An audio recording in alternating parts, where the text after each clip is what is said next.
तो देखो बेटा, आज अपन केमिकल काइनेटिक्स में पराक्रम के कुछ क्वेश्चन यहाँ पर सॉल्व करेंगे। अगर आपको जो क्वेश्चन मैं सॉल्व करा रहा हूँ उसके अलावा भी अगर कोई प्रॉब्लम हो तो आप मेरे व्हाट्सअप नंबर पे क्वेश्चन नंबर भेज देना, फिर मैं नेक्स्ट क्लास में इनको सॉल्व करवा दूंगा। तो देखो, अपने पास है पराक्रम का क्वेश्चन नंबर 7। क्वेश्चन नंबर 7, ठीक है। क्वेश्चन नंबर 7 में क्या है, एक तो हिंदी वाले में आपको थोड़ा सा करेक्शन करना है। दर नियतांक के एक बराबर दिया हुआ है जहां सी अभिकारक K1 की सांद्रता है। यहाँ पर लैंग्वेज को चेंज करनी है, जहां सी अभिकारक K1 की सांद्रता है तथा अल्फा नियतांक है, ठीक है।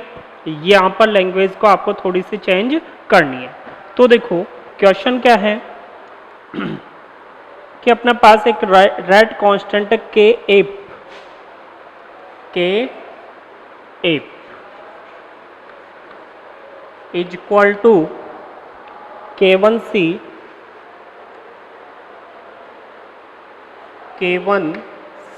अपॉन 1 प्लस C अल्फा, 1 प्लस C अल्फा, ये रेट कांस्टेंट है, ठीक है। फिर आगे क्या दे रखा है, calculate the value of C। तो C की वैल्यू अपने को फाइंड करनी है। एम क्या है अपना कि C अपने को फाइंड करना है, ये अपना एम हो गया, ठीक है। For which Kf has 90% of the limiting value of C। तो अपने को दे रखा है जिसके लिए C का मान परिकलित कीजिए जहां C अनंत बड़े मान की ओर जाता है, ठीक है। इसके लिए K आप इसके सीमित मान का 90% है। क्या दिया हुआ है, calculate the value of C for which Kf has 90%, मतलब Kf कितना होना चाहिए 90%, किस पर, of its limiting value of C, मतलब C की लिमिटिंग वैल्यू पर Kf कितना परसेंट होगा 90%, ठीक है। इसका मीनिंग क्या हुआ कि C की लिमिटिंग वैल्यू, तो limiting value of C it means C tends to infinite है। C टेंड्स टू कितना है, इनफाइनाइट। तो जो आपका Kf है उसकी वैल्यू कितनी होगी 90%। ये इसका मेन पॉइंट है, ठीक है। तो limit C tends to infinite then Kf become 90% of its value, ठीक है। And alpha is equal to 9 into 10⁵ alpha की वैल्यू है 9 इंटू 10⁵। तो ये अपना क्वेश्चन है, इस क्वेश्चन को अपने को सॉल्व करना है। तो देखो ये वाला पॉइंट अपने को लेना है, लिमिट अप्लाई करनी है C टेंड्स टू इनफाइनाइट। तो लिमिट कैसे अप्लाई करते हैं वो देखो कि Kf इस पर क्या है, जब ये लिमिट अप्लाई करोगे तो Kf 90% होगा। तो 90% का मीनिंग कितना हो गया, 90/100 कौन, Kf। तो ये हो गया 90% ऑफ Kf, कब, जब C टेंड्स टू कितना हो इनफाइनाइट। तो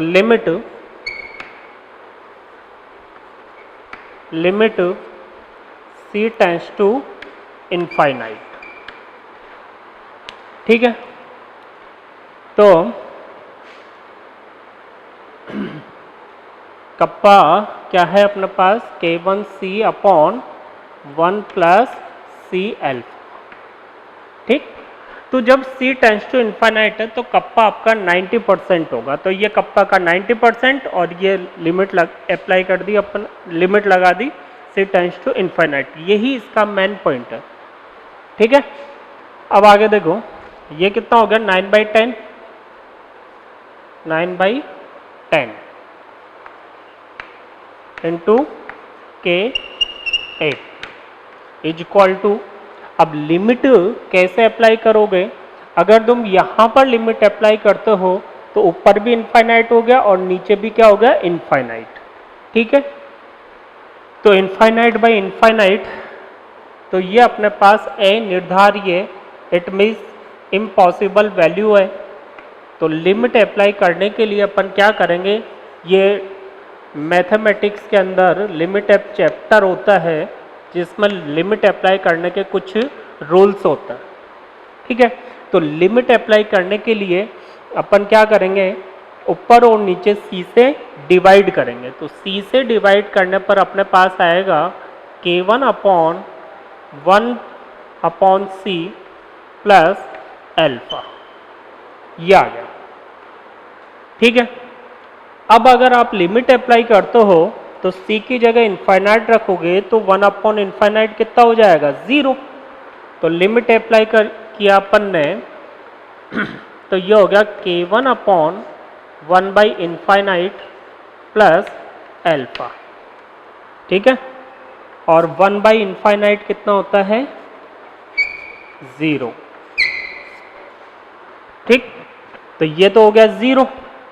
तो अपने पास क्या बचा? 9/10 K8 इज इक्वल टू K1/अल्फा, K1/अल्फा। ठीक है, या K8 is equal to 10/9 into K1/अल्फा। ओके, अपने को वैल्यू किसकी फाइंड करनी थी? C की। तो C यहाँ पर है क्या? नहीं है। तो नहीं है तो क्या करोगे? C को लाने के लिए ये जो K8 है इसकी वैल्यू पुट करो। तो K8 किसके बराबर है? इसके बराबर। तो K8 की जगह अपन क्या पुट कर देंगे? ये वाली वैल्यू। तो C आ जाएगा। फिर C को अपने को कैलकुलेट करना है। तो K8 की जगह पुट करेंगे K1C upon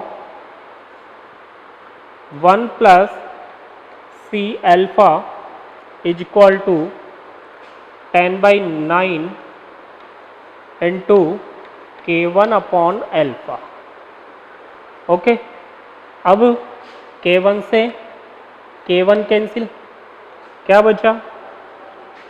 C/1 plus C alpha is equal to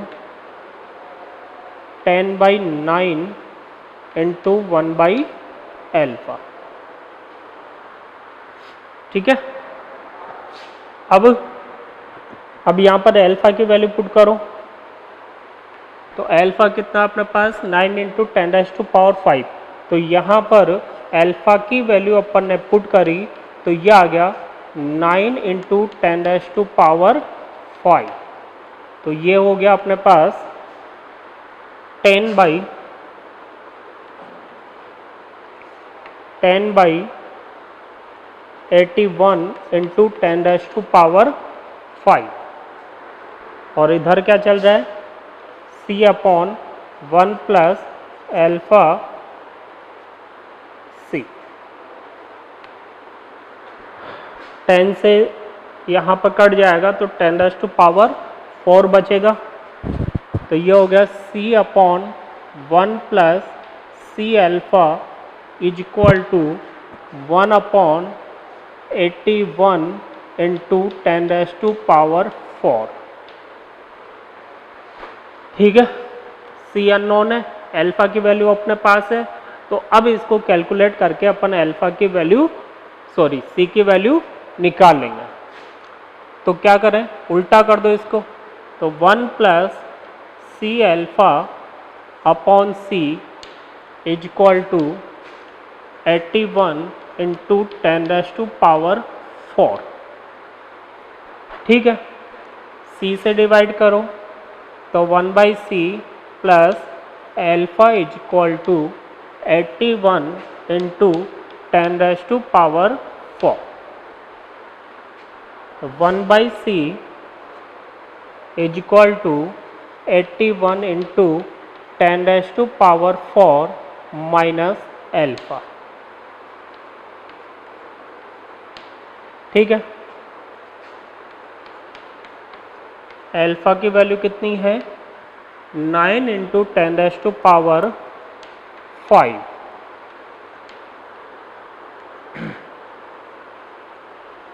अब इसमें से क्या कॉमन आ जाएगा, एक तो 9 इंटू 10⁴ अपने पास कॉमन आ गया, कितना बचा, यहाँ बचा अपने पास 9 माइनस ये कॉमन आ गया 10⁴ कॉमन आ गया, तो कितना बचा 10। तो 9 माइनस 10 इट मीन्स -1। तो 1/c is equal to -1, it means -9 into 10⁴। अब देखो कि c की वैल्यू कभी नेगेटिव हो सकती है या कॉन्सेंट्रेशन नेगेटिव हो सकती है, नहीं। ठीक है, तो negative value of c is impossible. ठीक है, इट मीन्स पॉजिटिव होगी, तो ये हो गया 1/c is equal to 9 into 10⁴। Then c is equal to 1 upon, या अपॉन में आएगा तो 1/9 इंटू 10⁴, तो या 9 इंटू 10⁴।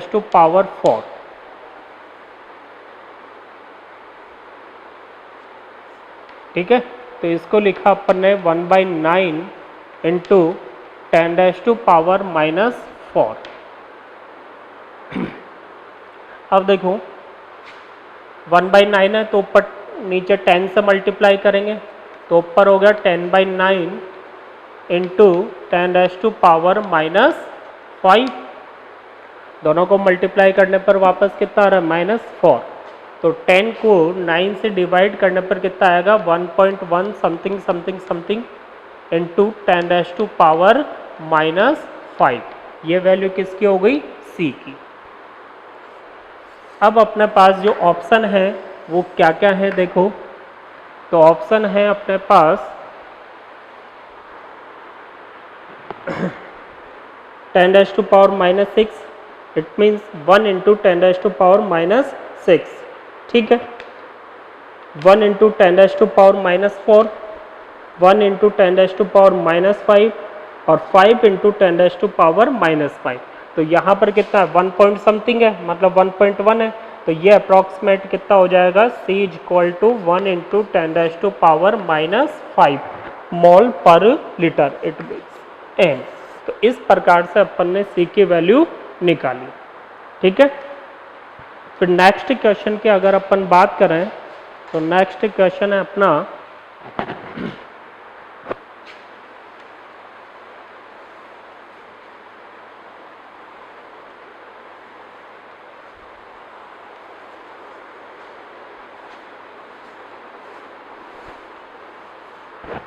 तो नेक्स्ट क्वेश्चन है क्वेश्चन नंबर 15। क्वेश्चन नंबर 15 देखो क्या क्वेश्चन है,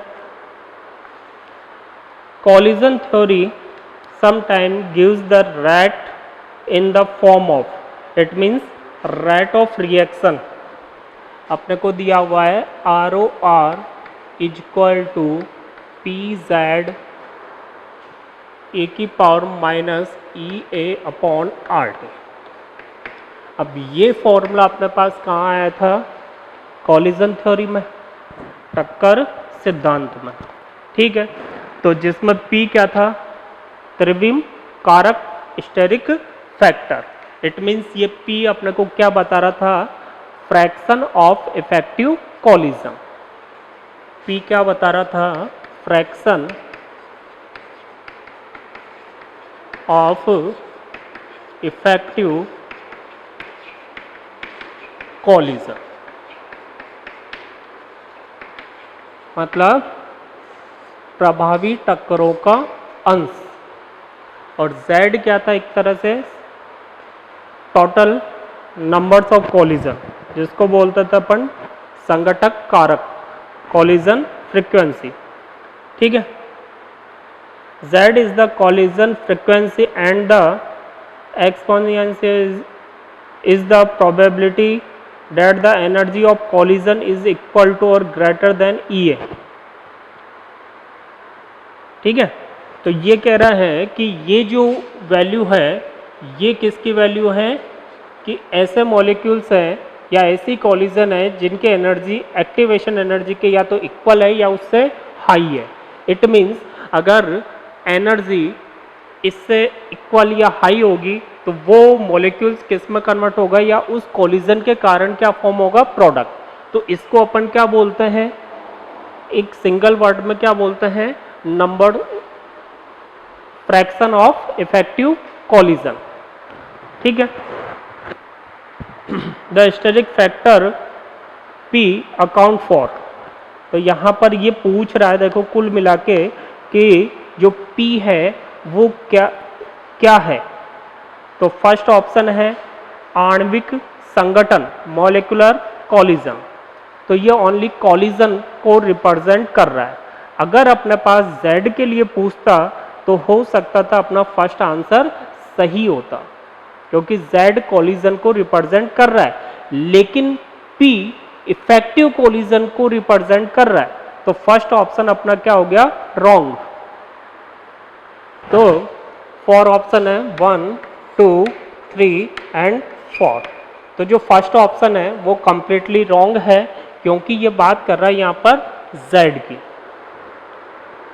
second option collision with insufficient energy, अपर्याप्त ऊर्जा के साथ संघटक।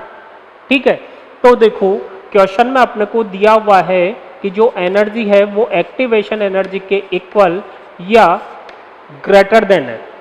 ठीक है, तो इनके पास कॉलिजन जो हो रही है मॉलिक्यूल्स हैं उनके पास एनर्जी क्या है, सफिशिएंट एनर्जी है, इनसफिशिएंट एनर्जी नहीं है।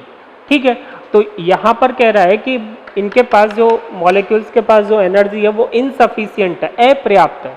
तो ये ऑप्शन तो अपना 100% क्या हो गया, रॉन्ग हो गया। ठीक है, थर्ड ऑप्शन पर्याप्त ऊर्जा के साथ संघटक, collision with effective energy, sufficient energy. ठीक है, तो कॉलिजन विद सफिशिएंट एनर्जी, तो ये वाला ऑप्शन अपने पास क्या है, राइट है। ठीक है, भाई एनर्जी एक्टिवेशन एनर्जी इक्वल या ग्रेटर देन है, तो मॉलिक्यूल्स के पास क्या है, सफिशिएंट एनर्जी है। ये वाला ऑप्शन आपके पास राइट है। ठीक है, और लास्ट ऑप्शन क्या है, कॉलिजन विद अनफेवरेबल ओरिएंटेशन, प्रतिकूल विन्यास के साथ संगठन। तो प्रतिकूल अनफेवरेबल कंडीशन अगर होगी, मॉलिक्यूल्स का ओरिएंटेशन अगर अनफेवरेबल होगा तो प्रोडक्ट फॉर्म नहीं होगा। तो ये वाला ऑप्शन अपने पास क्या है, रॉन्ग है। तो राइट आंसर अगर अपन ऑप्शन के अकॉर्डिंग बात करें तो अपना राइट आंसर कौन सा हुआ, थर्ड। ठीक है, तो राइट ऑप्शन के अकॉर्डिंग राइट आंसर इसमें से एक ही अपना सही है, ओनली थर्ड। लेकिन थर्ड में ये क्या कह रहा है कि जितनी एनर्जी चाहिए उसके साथ कोलिजन, तो बात तो सही है, कोलिजन ये वाला जो पॉइंट है वो तो सही है, लेकिन P एक्चुअल में किसको रिप्रेजेंट कर रहा है, इफेक्टिव कोलिजन को। ठीक है, तो अपना आंसर या तो यहां पर क्या होगा, या तो आंसर करो आप थर्ड, या फिर अगर अपन यहां पर फेवरेबल की जगह अगर अनफेवरेबल की जगह अगर फेवरेबल कर देंगे तो कोलिजन विद फेवरेबल ओरिएंटेशन, तो ये फ्रैक्शन ऑफ इफेक्टिव कोलिजन का मीनिंग क्या है, एक फेवरेबल कंडीशन में क्या होनी चाहिए, कॉलिजन, जिसको ही अपन क्या बोल कि अपने पास इफेक्टिव कॉलिजन का मीनिंग क्या है, कॉलिजन विद फेवरेबल ओरिएंटेशन, जिसको अपन ने क्या बोला है, इफेक्टिव कॉलिजन। ठीक, तो आप यहां पर अनफेवरेबल की जगह क्या कर दो, फेवरेबल, अन को काट दो, मतलब प्रतिकूल की जगह क्या कर दो, अनुकूल। तो फिर अपना एग्जैक्ट करेक्ट आंसर क्या हो जाएगा, फोर्थ। या तो करेक्शन कर दो, नहीं तो फिर आंसर कौन सा होगा, थर्ड होगा। ठीक है, अन को काटते ये अपना क्या हो जाएगा, परफेक्ट आंसर। ओके, इसके बाद नेक्स्ट क्वेश्चन है क्वेश्चन नंबर 18।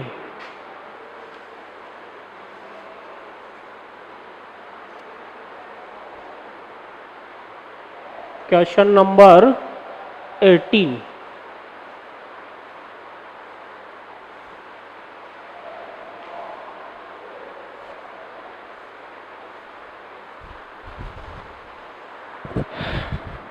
तो देखो क्वेश्चन नंबर 18 क्या है, एक रिएक्शन अपने पास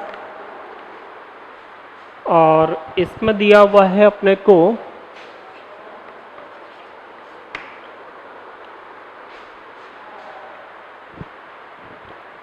टाइम दिया हुआ है, स्टार्टिंग 20 मिनट, 40 मिनट और इनफाइनाइट टाइम। ठीक है, और प्रकाशीय घनत्व, इट मीन्स ऑप्टिकल डेंसिटी की वैल्यू अपने को दे रखी है, फर्स्ट ऑर्डर रिएक्शन है और रेट कांस्टेंट अपने को कैलकुलेट करना है। तो देखो क्वेश्चन में क्या दिया हुआ है, एक तो है अपने पास टाइम और एक है ऑप्टिकल डेंसिटी।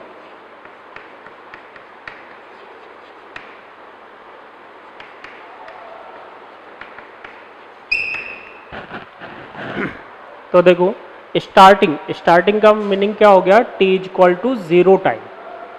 उसके बाद 20, 40 और इनफाइनाइट, 20, 40 और इनफाइनाइट, ये अपने पास टाइम है। ऑप्टिकल डेंसिटी स्टार्टिंग में अपने को कोई वैल्यू नहीं दे रखी है, तो इस वैल्यू का अपने को पता नहीं है। ठीक है, उसके बाद 0.80, 0.35 और 0.20, 0.20 टाइम किस में, मिनट में, और आंसर ऑप्शन भी किस में, मिनट में। ठीक है, अपने को फाइंड क्या करना है यहाँ पर, रेट कांस्टेंट के। तो देखो इस टाइप का अगर कोई भी क्वेश्चन दिया जाए, चाहे रोटेशन का हो मतलब एंगल का, या वॉल्यूम का हो, सबका फॉर्मूला अपना वही रहेगा। ठीक है, तो फॉर्मूला क्या था अपना, k is equal to 2.303 upon T. तो ये वाली वैल्यू नहीं दे रखी, तो बीच वाली वैल्यू अपने को दे रखेगी, लेनी पड़ेगी। अगर ये वाली वैल्यू होती तो टी कितना हो जाता, जैसे ये लेते तो 20 मिनट और ये लेते तो 40 मिनट, तो टी को यहां पर अपने को क्या लिखना पड़ेगा, T2 माइनस T1। ठीक है, तो k is equal to 2.303 upon T log क्या होता है, v इनफाइनाइट। इट मीन्स यहाँ पर डेंसिटी है तो d इनफाइनाइट, सिंबल चेंज कर दो, तो d infinite minus v infinite minus v naught. देखो फॉर्मूला में क्या था, v infinite minus v naught upon v infinite minus vt। या रोटेशन था तो r आ जाता है, और यहाँ डेंसिटी है तो d हो जाएगा सिंबल, तो d infinite minus d naught upon d infinite minus dt। तो ये अपना फॉर्मूला हो गया। अब इस फॉर्मूला में वैल्यू पुट करके अपने को कैलकुलेट करना है। तो देखो एक तो चाहिए अपने को d इनफाइनाइट, तो d इनफाइनाइट की वैल्यू कितनी है, 0.20, ठीक है, डी नॉड या डी टी।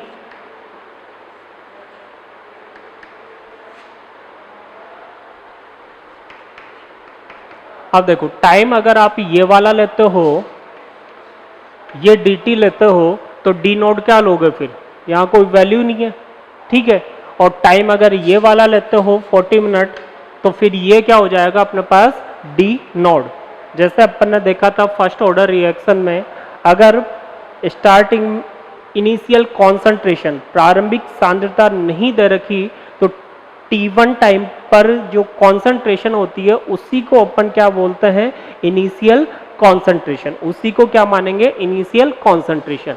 तो उसी बेस पर यहाँ पर जब अपने को ये वाली वैल्यू नहीं दे रखी, तो इससे पहले वाली वैल्यू को ही अपन क्या मानेंगे, इनिशियल ऑप्टिकल डेंसिटी, प्रारंभिक प्रकाशीय घनत्व। तो डी नॉट की वैल्यू हो गई 0.80 और डी टी की वैल्यू हो गई 0.35। अब ये वैल्यू पुट करो और इसको अपने को कैलकुलेट करना है।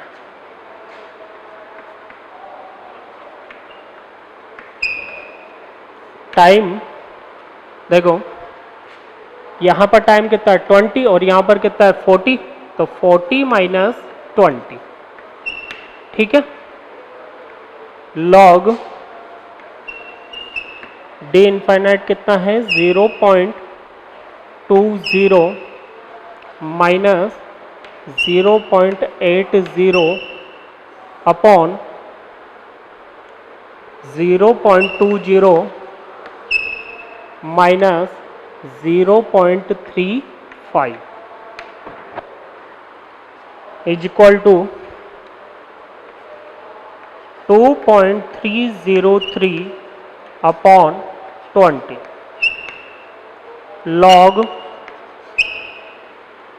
यहाँ पर कितना बचा, माइनस 0.60 अपॉन यहाँ कितना बचेगा, माइनस 0.15।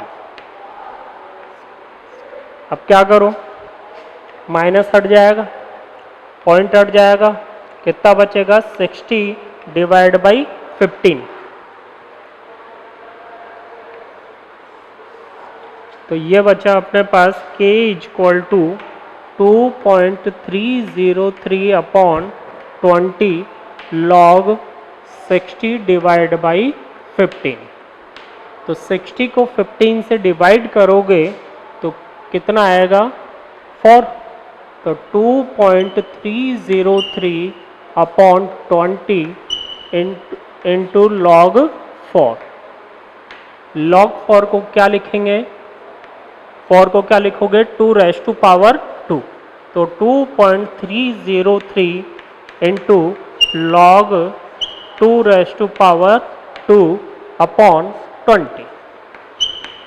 ये 2 कहाँ आ जाएगा आगे, ये 2 आगे आ गया, तो ये हो गया अपने पास k equal to 2 into 2.303 log 2 upon 20। इससे ये कैंसिल, कितना बचा 10। तो 2.303 लॉग 2/10। अब देखो ये जो डाटा है इसकी वैल्यू अपन ने निकाली थी फर्स्ट ऑर्डर रिएक्शन में टी हाफ जब अपन ने लिया था। तो इसकी वैल्यू कितनी होती है 0.693। तो k इक्वल टू 0.693, 10 को ऊपर ले जाओ तो इंटू 10⁻⁻1। और साइंटिफिक नोटेशन में लोगे तो ये हो जाएगा 6.93 इंटू 10⁻⁻²। तो ये हो गया अपने पास रेट कांस्टेंट। फर्स्ट ऑर्डर है तो time inverse, it means minute inverse. तो ये अपना ऑप्शन कौन सा है, ये अपना ऑप्शन है option number 3, 6.93 into 10⁻⁻1। -2 minute inverse. Okay, अब 18 के बाद क्वेश्चन नंबर 19 लेते हैं।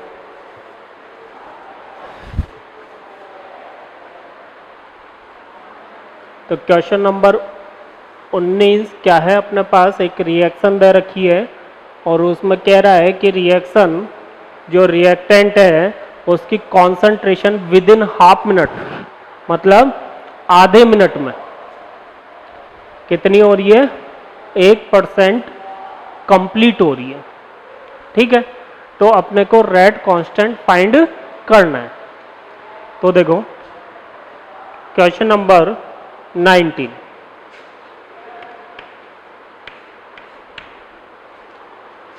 तो क्वेश्चन नंबर 19 में क्या है,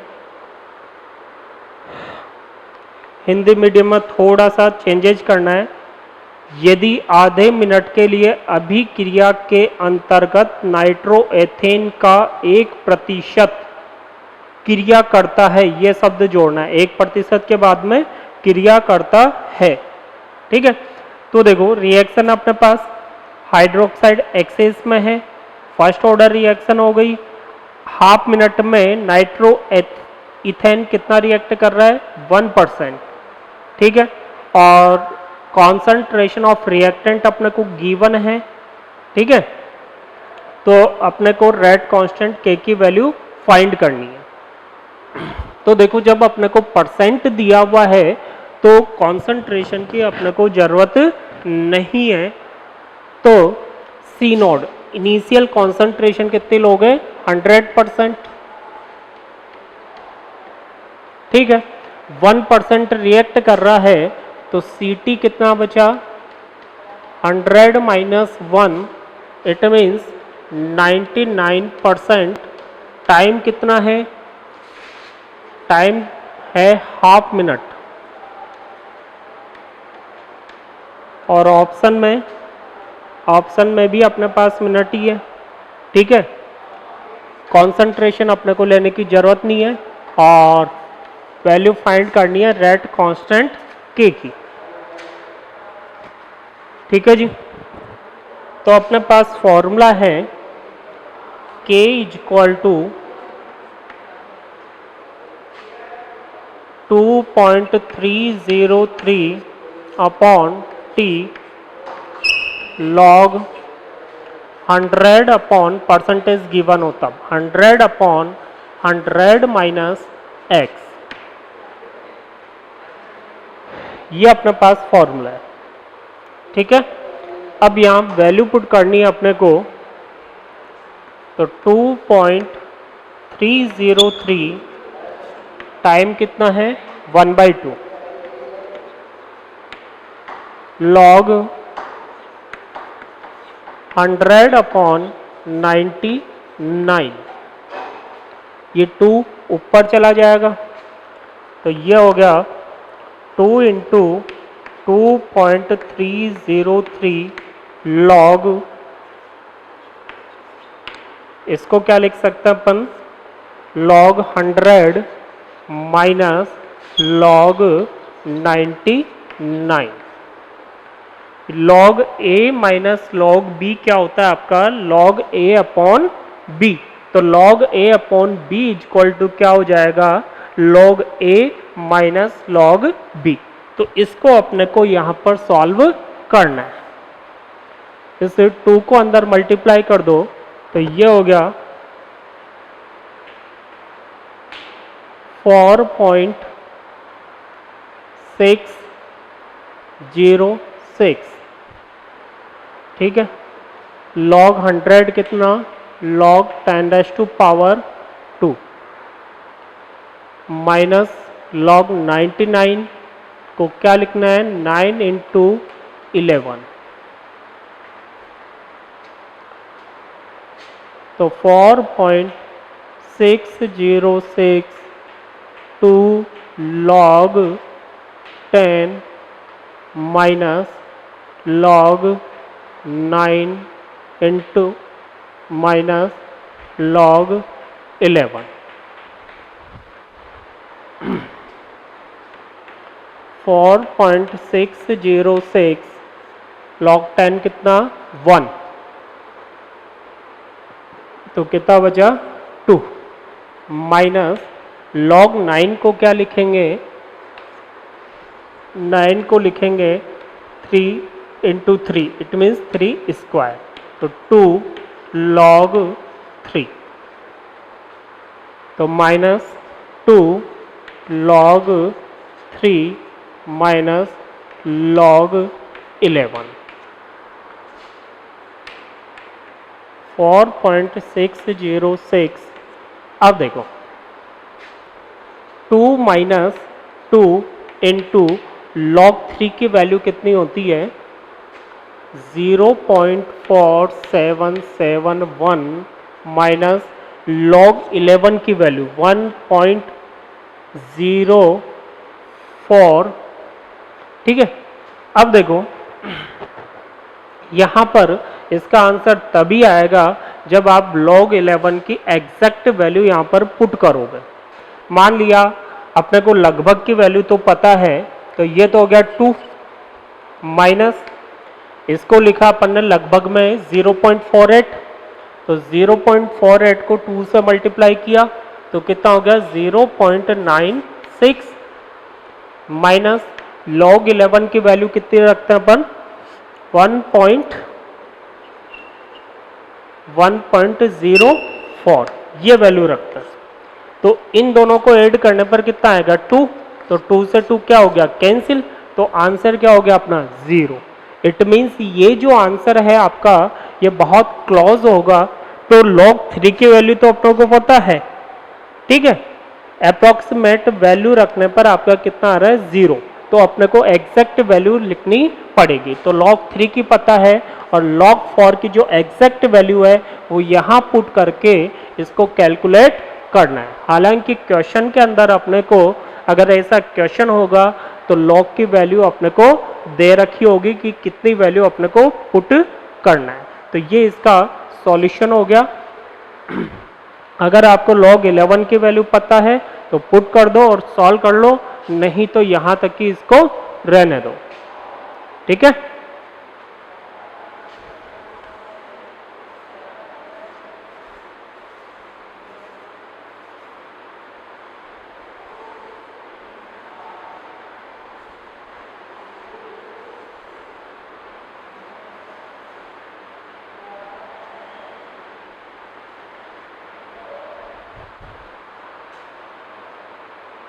अब देखो नेक्स्ट क्वेश्चन है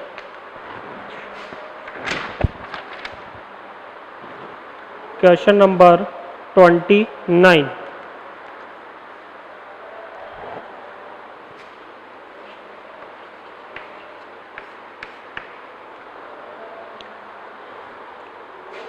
रिएक्शन है S प्लस C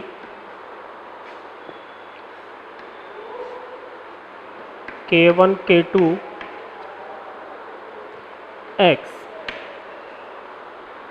ठीक है, X plus R K2 dash product plus C, ये रिएक्शन अपने पास। अब देखो यहां पर अपने को दे रखा है the rate of formation of product is given by V equal to K2 dash is equal to X concentration of X into Y. तो इसको आप सही कर लो, यह है अपने पास V equal to K2 dash concentration of X into concentration of R। ये जो यहाँ पर इज इक्वल टू दिया हुआ है उसको हटा दो, ये होगा अपने पास। फिर the rate of accumulation of X is given by, मतलब X के रेस्पेक्ट में अपने को रेट ऑफ रिएक्शन बतानी है कि X कितना फॉर्म हो रहा है या X के फॉर्म होने के रेट कितनी है। यहाँ पर देखो C अपने पास क्या है कैटालिस्ट, उत्प्रेरक, तो C अपने पास कैटालिस्ट है और पूछ रहा है अपने को dx/dt, इसकी वैल्यू अपने को पूछ रहा है, ठीक है। तो अपने पास देखो first option dc by dt है, सेकंड dr बाई dt है, मतलब इन दोनों ऑप्शन से अपने को कोई मतलब नहीं है। तो ऑप्शन थर्ड है अपने पास dx by dt is equal to 0। Option fourth है dx बाई dt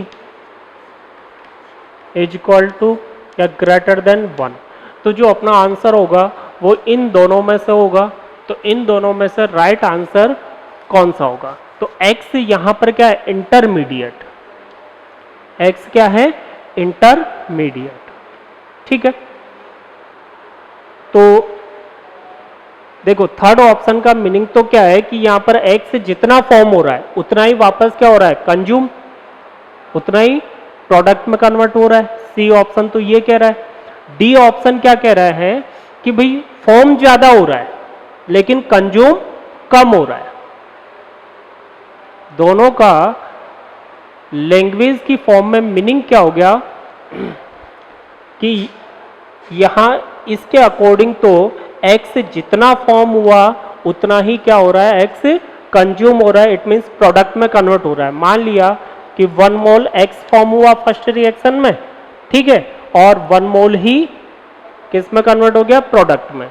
यहां इसके अकॉर्डिंग क्या है कि फर्स्ट रिएक्शन में x फॉर्म हो रहा है जैसे 2 मोल या ग्रेटर देन 2 मोल, और कंज्यूम कितना हो रहा है? 1 मोल। ये मीनिंग है। तो अपने को ये देखना है कि x जितना फॉर्म हो रहा है उतना ही कंज्यूम हो रहा है या उससे ज्यादा फॉर्म हो रहा है। तो देखो कि ये जो C है, ये C अपने को आंसर तक लेकर जाएगा। C क्या है यहां पर? कैटालिस्ट, उत्प्रेरक। ठीक है, और यही अपने को आंसर बताएगा। तो देखो कैटालिस्ट की नेचर क्या होती है कि रिएक्शन जब कंप्लीट हो जाती है तो जितना कैटालिस्ट अपन ने यूज में लिया है उतना ही कैटालिस्ट वापस फॉर्म होता है। जितना कैटालिस्ट मैंने 1 मोल C यूज में लिया है तो वापस कितना फॉर्म होगा? 1 मोल ही फॉर्म होगा। या 2 मोल काम में लिया है तो वापस कितना फॉर्म होगा? 2 मोल ही फॉर्म होगा। ठीक है, मान लिया t is equal to 0 time पर इसका लिया 1 मोल, इसका भी 1 मोल, इसका हो गया 0 मोल। t टाइम पर 1 माइनस एक्स और ये फॉर्म हो गया आपका x। ठीक है, तो ये कितना फॉर्म हुआ? x। ठीक, तो x फॉर्म हुआ और इसकी कॉन्सेंट्रेशन जैसे 1 मोल ही ले लो। ठीक है, फिर इसके बाद देखो ये हो गया। अब इसके लिए t इक्वल टू 0 टाइम पर और t टाइम पे बात करें तो x minus y, 1 minus y, और ये फॉर्म हुआ आपका कितना फॉर्म होगा? देखो प्रॉपर्टी क्या आती है कि जितना लिया अपन ने उतना ही फॉर्म हो रहा है। इट मीन्स ये कितना फॉर्म होना है? 1 मोल ही फॉर्म होना है। C कितना फॉर्म होना है? 1 मोल। ठीक है, तो 1 मोल फॉर्म होना है तो इसका मीनिंग हुआ कि सारा का सारा C किस में कन्वर्ट हुआ? X में। ठीक है, इट मीन्स X की वैल्यू यहां पर कितनी हो गई? 1। तो T इनफाइनाइट, या रिएक्शन जब कंप्लीट हो रही है तब की बात कर रहे हैं। इनफाइनाइट का मीनिंग तो 1 माइनस 1, 1 माइनस 1। क्यों? क्योंकि ये पूरा किस में कन्वर्ट हो रहा है? वापस फॉर्म हो रहा है। इट मीन्स कंप्लीटली कन्वर्जन हो गया। जितना अपन ने काम में लिया है पूरा का पूरा यहां पर वापस अपने को ऑब्टेन हो रहा है। तो यहां पर कितना बचा? 0 ही तो बचेगा, मतलब कुछ नहीं बचा। ठीक है, तो जब ये 1 मोल हो गया तो यहां पर x की वैल्यू कितनी हो गई? 1 मोल। ठीक है, रिएक्शन जब कंप्लीट हुई तब x कितना फॉर्म हुआ? 1 मोल। तो यहां पर x की वैल्यू हो गई 1 मोल। ठीक, अब x की वैल्यू 1 मोल हो गई और ये C कितना फॉर्म हो रहा है? 1। तो ये 1 मोल रिएक्ट करेगा तो ये कितना फॉर्म होगा 1 मोल। तो ये भी अपने पास क्या है कि कंप्लीटली रिएक्ट कर रहा है, क्योंकि यहां पर मोल कितना है इसका 1, it means x minus y की वैल्यू कितनी होगी आपकी 0। ठीक, तो ये 1 मोल रिएक्ट कर रहा है तभी तो वो 1 मोल फॉर्म हो रहा है। इट मींस इसका आंसर देना अपने को स्टोइकियोमेट्रिक फैक्टर के बेस पर, रस समीकरण मिति गुणांक के आधार पर। सिंपल सा इसको समझाऊं कि अपन ने माना कि C 1 मोल काम में लिया तो लास्ट में कितना मिलेगा 1 मोल।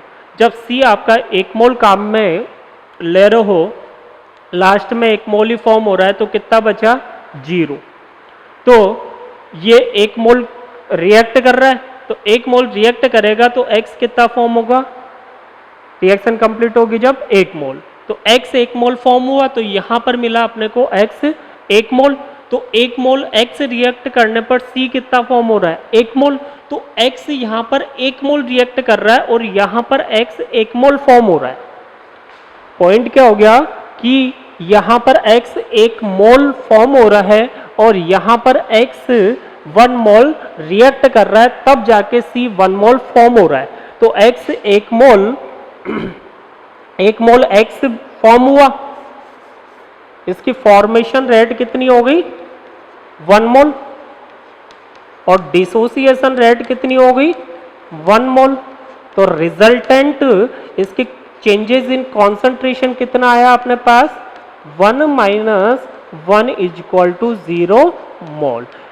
तो इसका मीनिंग हो गया कि जितना x फॉर्म हो रहा है उतना ही वो क्या हो रहा है डिसोसिएट। ठीक है, तो अपना आंसर क्या हो जाएगा ऑप्शन नंबर 3।